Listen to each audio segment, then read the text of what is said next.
Coconi, mon lycée, on apprend la terre, on apprend la vie. Sous la pluie, sous le vent, sous les cyclones aussi. Coconi, mon lycée, même si parfois c'est dur ici. Tunaimani, on garde l'esprit. Bonjour tout le monde, bienvenue dans Plantes Magiques, le podcast qui stimule votre esprit, éveille votre curiosité et vous fait découvrir les secrets incroyables de la nature. Aujourd'hui, on plonge dans un univers fascinant, celui des plantes médicinales. Et bien sûr, je ne suis pas seul, voici l'équipe de choc du jour. Salut, moi c'est Ikram, passionné de plantes depuis que j'ai fait pousser mon premier basilic qui n'a vécu que 3 jours, mais ça compte quand même. Bonjour, je suis Sheima et je suis prête à poser toutes les questions que vous n'osez pas poser. Salut, moi c'est Dulkarné, je connais déjà tout sur les plantes. J'ai regardé 2 vidéos sur YouTube, donc je suis officiellement expert. Et moi, c'est Toufaïni.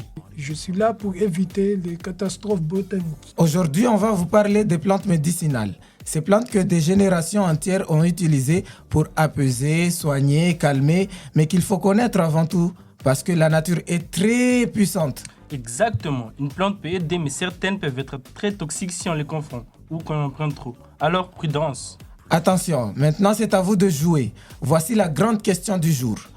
Quelle plante est traditionnellement utilisée pour calmer les maux de ventre? Oh, intéressant. Voici 3 propositions. Numéro 1, le cactus.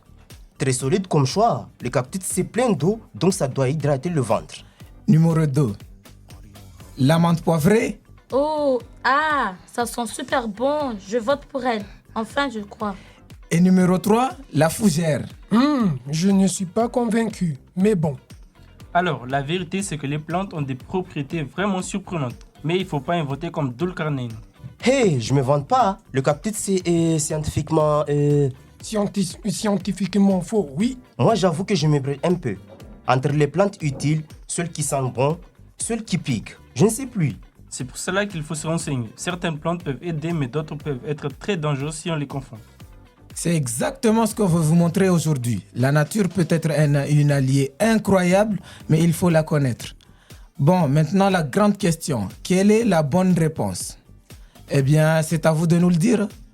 Si vous voulez donner votre réponse, débattre ou voter, rendez-vous sur notre page Facebook. Ici c'est... Coconi. Merci d'avoir écouté Plantes Magiques. Merci à ma fantastique équipe. On se retrouve très vite pour un nouvel épisode rempli d'énergie et de découvertes. À bientôt tout le monde. Coconi, mon lycée, on apprend la terre,